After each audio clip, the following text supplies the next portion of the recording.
जय हिंद। देखिए, डीआरडीओ द्वारा विकसित तपस ड्रोन के बारे में समझते हैं। ये पहले सर्वेलांस ड्रोन था, अब इसे हमला करने के लिए तैयार कर दिया गया है। ये अभी बेंगलोर में हो रहे एयर शो का ऊपर से एरियल सर्वेलांस किया है। इसका नाम तपस है। तपस का फुल फॉर्म होता है tactical airborne platform for aerial surveillance.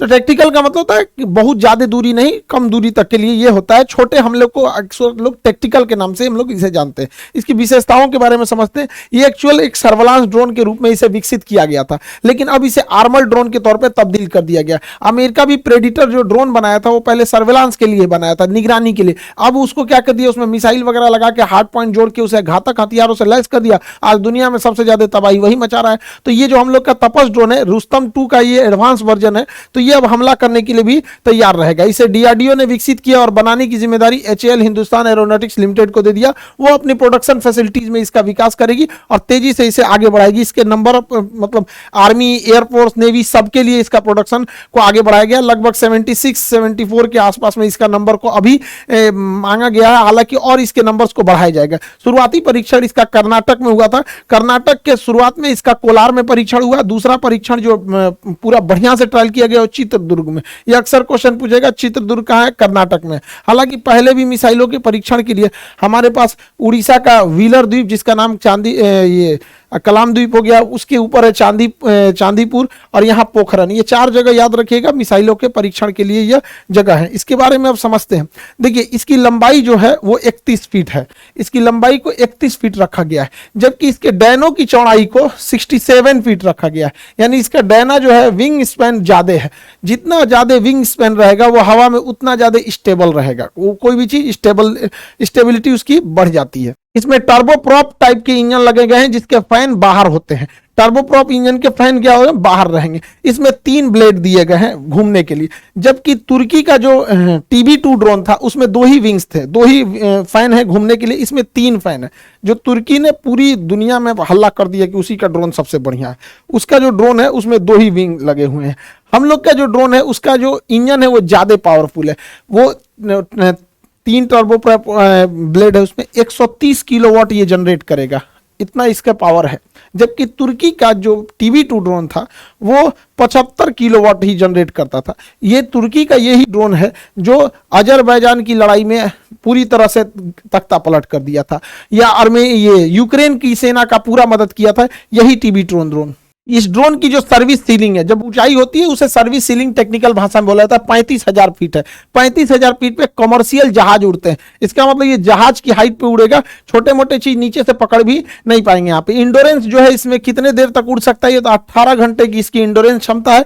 Range जो है ये 1000 किलोमीटर तक जाकर हमला कर सकता है। यहाँ पे इसकी रफ्तार 350 किलोमीटर प्रति घंटा बताई गई है यहाँ पे। अभी इसकी रफ्तार, इंजन और स्मूथ होंगे। इसके खाली वजन, केवल मतलब जो जहाज का वजन है, इस ड्रोन जो है, इस ड्रोन का अकेले वजन 1800 केजी है, लेकिन यह ले जा सकता है 350 केजी का पेलोड। यहीं से इसकी एडवांसमेंट चालू होती है कि 350 केजी के हथियार को यह ले जा सकता है। जबकि तुर्की का जो TB2 ड्रोन था वो महज 150 केजी के ही वजन को ले जा सकता था। 150 केजी में वो 2 से 3 मिसाइलें ही ले जा सकता था, जिस वजह से उसे बार बार वापस आना पड़ता था। दूसरा, ये एक राफेल में मतलब 50 राफेल खरीद, इसको एक राफेल में ये 50 ठो आ जाएगा। और तगड़ा, इतना खतरनाक, जिसका कोई अभी रेट डिस्क्लोज नहीं होता है ये डिफेंस के चीज़ों की, इसलिए हम लोग इसका अंदाजा लगा सकते हैं, लेकिन ये बहुत सस्ता होता है। इसका रेट अभी किसी को एक्चुअल नहीं पता होता। तो 350 केजी का ये हथियार ले जा सकता है, TB2 ड्रोन से ज़्यादा ले जा सकता है। हालांकि तुर्की भी अपने ड्रोन्स को एडवांस कर रहा है। इन ड्रोनों में हार्ड पॉइंट लगाए जाएंगे, 4 हार्ड पॉइंट्स लगाए जाएंगे, 2 इस विंग्स पे, 2 इस विंग्स पे। हार्ड पॉइंट उसे कहते हैं जहां पर हम हथियारों को अटैच कर सकते हैं। तो इसमें 4 हार्ड पॉइंट लगा दिए जाएंगे जहां से हम हथियारों को अटैच कर सके और फिर उससे हम लोग फायर कर सकते हैं। ये ड्रोन ज्यादातर काम आते हैं टैंक्स वगैरह को उड़ाने के लिए यहाँ पे। और हम लोगों ने टैंक को उड़ाने के लिए पहले से ही ऑलरेडी मिसाइल डेवलप कर लिया है, Helina missile. Helina missile tanks के लिए एकदम घातक साबित होती है। अब हेलिना मिसाइल अकेले का वजन 50 केजी है। एक हेलिना मिसाइल का वजन 50 केजी है। तो अगर हम 7 ठो हेलिना मिसाइल लाद देते हैं तो 350 केजी टोटल वेट हो जाता है। और आपको पता है कि इसकी क्षमता ही जो है वो 350 केजी उठाने की है। यानी हम लोग एक साथ 7 हेलिना मिसाइल छोड़ सकते हैं। यानी वो करोड़ों का टैंक भेजो, हम यहां से ड्रोन भेजते रहेंगे। युद्ध नीतियां बदल चुकी हैं।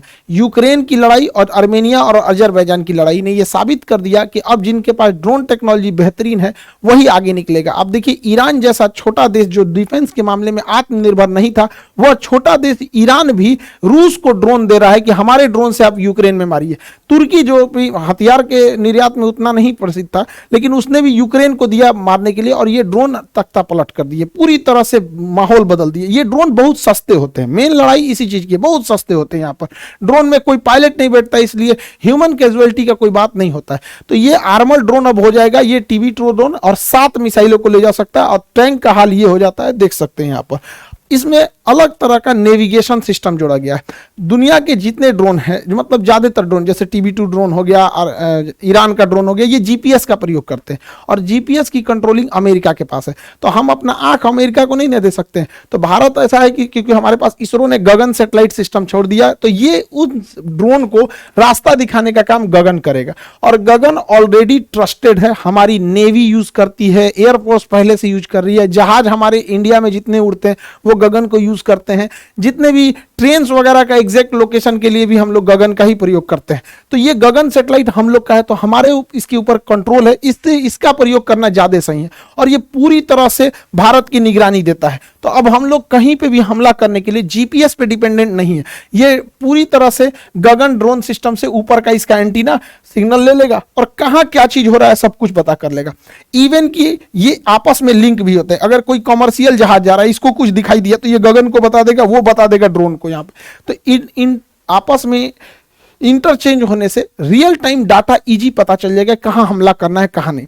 अब GPS में कोई डाटा मिल रहा है वो देर से मिलेगा। जैसे अगर किसी को बता दिया कि लखनऊ के ऊपर से एक जहाज जा रहा है, आधा घंटा बाद हम ये सूचना देंगे कि लखनऊ से जहाज जा रहा है, तो जहाज पता नहीं कहां जा चुका रहेगा आधा घंटा में। तो हमें जो भी जानकारी चाहिए रियल टाइम पे, अभी वो जहाज पिन पॉइंट कहां है। तो रियल टाइम डेटा के लिए हमारा गगन सिस्टम बहुत जरूरी है, और ये आपस में इंटीग्रेटेड है, सारी सिस्टम आपस में एक दूसरे से इंटीग्रेट है, जिससे हमें रियल टाइम डाटा लेने में इजी होगा। इसमें नेविगेशन सिस्टम में दुनिया का सबसे एडवांस नेविगेशन सिस्टम डाला गया है यहाँ पे। इसके कैमरे में बिल्कुल HD क्वालिटी को, लेकिन HD क्वालिटी ये देखने के काम में आता है। युद्ध में कितना अच्छा देखते हैं ये मतलब नहीं, जब दुश्मन को देख लेंगे तो आप भी दुश्मन को मार देंगे और दुश्मन भी आपको मार देगा। या सारी लड़ाई आज बियॉन्ड विजुअल रेंज है, हमारे नजरों से दूर की लड़ाई हो गई है, छुप के लड़ाई हो गई है, अंधेरे में हो गई है। तो अब वो HD काम नहीं आने वाला लड़ाई में, अब टेक्नोलॉजी काम आएगी। तो उसमें क्या काम आएगा, देखिए नाइट विजन यहाँ नीचे सर्वेलांस के लिए लगाया गया है। इसमें नाइट विजन भी दिया गया है और साथ में इसमें थर्मल कैमरा भी दिया गया है। देखिए नाइट विजन होता है कि हमें अंधेरे में देखने की सहूलियत दे देता है नाइट विजन, जबकि थर्मल कैमरा ऐसा नहीं होता है। थर्मल कैमरा हम गर्मी को भांपता है, कहाँ का टेम्परेचर ज्यादा है उसको गर्म करके दिखाता है। जैसे ये हिरन है, इनका टेम्परेचर ज्यादा था तो इनको इस कलर से दिखा दिया, बाकी के पेड़ पौधों का टेम्परेचर कम था तो उसको अलग कलर से दिखाया। तो ये होता है थर्मल कैमरा और ये होता है नाइट विजन। अमूमन ऐसा लगता है कि जब नाइट विजन कैमरा ही है तो थर्मल की जरूरत क्या है। देखिए नाइट विजन से अच्छा थर्मल होता है। रीजन क्या है, अगर इन हिरन को ऊपर एगो तिरपाल ओढ़ा देते हैं या चादर से ढक देते हैं, या हिरन के जगह अगर फौजी रहते हैं ढक लेते हैं अपने आप को, तो नाइट विजन उसे नहीं देख पाएगा कि इसके अंदर आदमी है। और यही काम आ जाता है थर्मल कैमरा। अगर आप इनके ऊपर चादर से ढक भी देते हैं तो इनके बदन की गर्मी थोड़ी ना खत्म हो जाएगी, तो ये गर्मी को पहचानता है। इसलिए थर्मल कैमरा ज्यादा अच्छा होता है ये क्या नाम है डिफेंस के मामले में नाइट विजन से। लेकिन कब किसकी जरूरत पड़ रही है तो नाइट विजन में भी देख लेगा, दिख रहा है, थर्मल में भी देख रहा है, एकदम एक्यूरेट पता चल जाएगा। तो ये दोनों सिस्टम इसमें लगा के दिया गया है हमारे तपस ड्रोन में। निगरानी इसके जो नेविगेशन सिस्टम है बहुत बेहतरीन है। इसके अलावे अब देखिए, हमको जब आसमान में कोई चीज उड़ रही होती है तो हमें चाहिए, थर्मल कैमरा क्या करता है कि छोटी सी छोटी चीजों को दिखाने लगता है कि हाँ मुंह, यहाँ नाक के पास का टेम्परेचर ज्यादा है, हथेली का टेम्परेचर कम है, माथा का ज्यादा है, तो कई कलर से दिखाने लगता है। इससे कंफ्यूजन होने लगता है। इसलिए उससे बेटर है infrared sensor, IR sensor, infrared system. Infrared system में क्या होता है, इसमें कंप्यूटर में सेव कर दिया जाता है कि ज्यादा टेम्परेचर को दिखाना है, बाकी को काला कर देना है।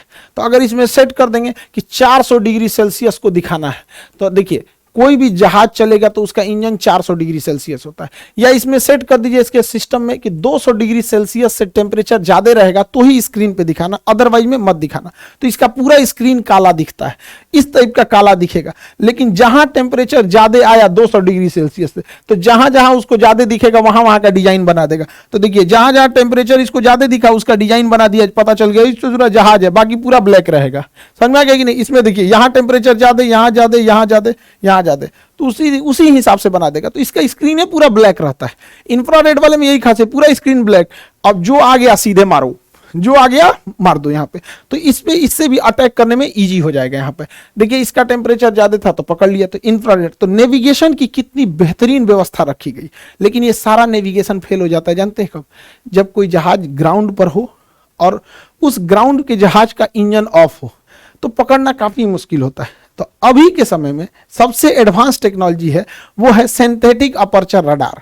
सिंथेटिक अपर्चर रडार कैसे काम करता है उस सिस्टम को भी इसमें दिया गया है, सिंथेटिक अपर्चर रडार को।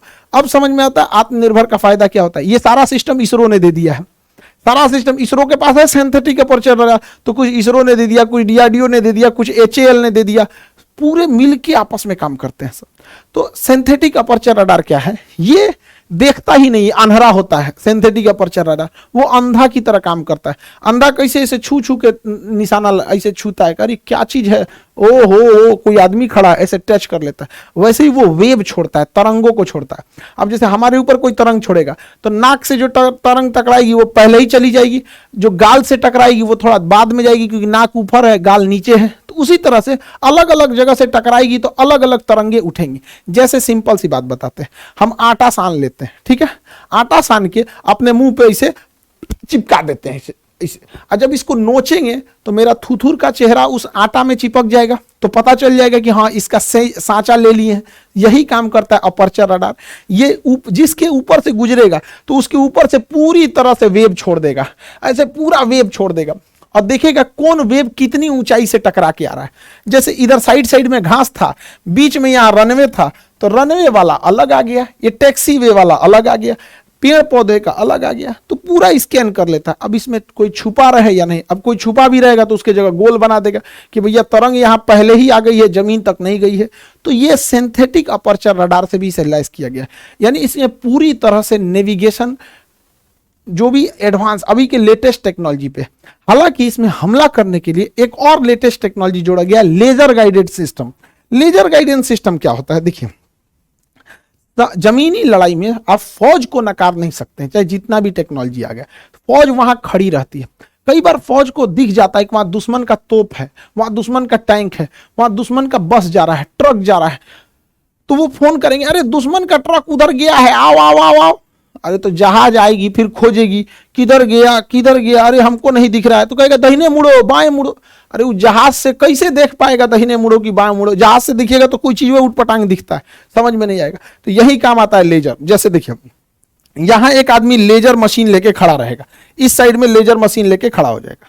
ये लेजर मशीन से दुश्मन के टैंक के ऊपर वो लेजर लाइट चलाएगा। अब लेजर लाइट दिन में किसी को चला दिखा दीजिएगा तो उसको क्या समझ में आएगा? तो इस बेचारे टैंक को कुछ पता ही नहीं है, दुश्मन का ये टैंक है, इसको कुछ पता ही नहीं है कि इसके ऊपर किसी ने निशाना भी लगाया है।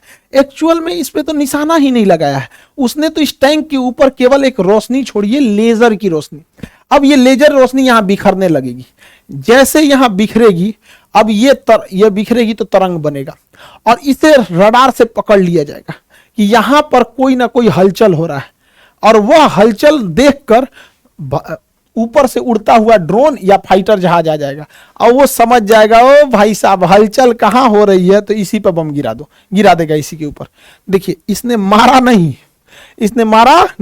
इसने केवल निशाना लगा दिया इस पर। ये कैसे काम किया समझिए ध्यान से। देखिए यहां दुश्मन का एक टैंक, दो टैंक, ये तीसरा टैंक। ये आदमी तिरपाल ओढ़ के छुपा हुआ है, कैमोफ्लाज कहते हैं इसको, घास उस लगा के छुप जाते हैं, और यहां से लेजर बीम छोड़ रहा है इसके ऊपर। जैसे लेजर बीम इसके ऊपर छोड़ेगा तो ये लेजर बीम जाने के बाद यहां से स्कैटर्ड होकर बिखर जाएगी, जिससे यहां पर बिखरेगी तो मशीनें उन तरंगों को पकड़ लेगी, रडार इन बिखरे हुए तरंगों को पकड़ लेगा। रडार जैसे इस बिखरे हुए तरंगों को पकड़ेगा तो हमारा ड्रोन या हेलीकॉप्टर या फिर फाइटर जहाज इस डायरेक्शन में चल देंगे कि ओ ससुरा यहीं मारो बम धड़ाम से। अब ये ड्रोन लेके पहुंच गया और नीचे से मार दिया मिसाइल, और मिसाइल जाके सीधे हिट कर देगी। इसने एक भी गोली नहीं चलाया, लेकिन इसने सारा कांड करके रख दिया। इसे कहते हैं लेजर डेजिग्नेटर। यही डिसाइड करता है कि लेजर कहां जाएगा।